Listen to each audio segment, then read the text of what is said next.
down there by him, Charlotte, and I'll get a picture of you. Huh?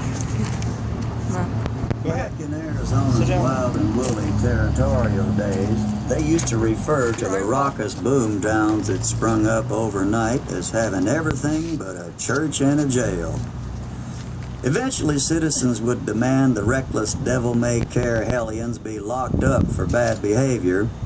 However, buildings in the Southwest were often made of adobe, and prisoners could easily escape by digging their way out through the dirt walls.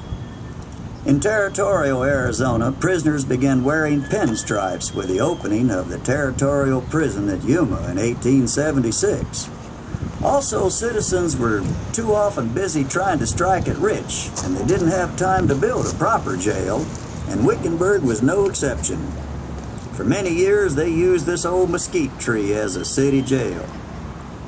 The incorrigible reprobates were chained up to the tree until they either sobered up or served their time in the shade.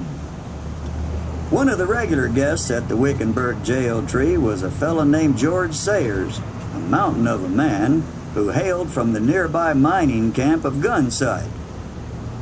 His towering presence inspired locals to refer to him as the King of Gunsight. One night, this bibulous reprobate went on one of his usual tears, and by the end of the night, Big George was so drunk, they said, on this tangle-legged whiskey, that he couldn't hit the ground with his hat in 5 tries. It finally took several deputies to subdue him and drag him to the jail tree. Unfortunately, when they got there, they found the tree was already filled to capacity.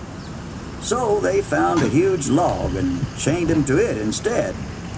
Well, the king spent the night in deep slumber, but when daylight came, he awoke and demanded a drink. When none was forthcoming, George began to bellow like a range bull. Old-timers said his bellowing was so loud that it shook the nearby mountains, causing rock slides. Still, no one would come near him. So, Big George shouldered the log, something that would put a pack mule to the supreme test, and walked over to the nearest saloon. He bellied up to the bar, dropped the log on the bar room floor, and roared, "Bartender, give me a stiff one and make it quick." He got his drink, no questions asked. Well, with no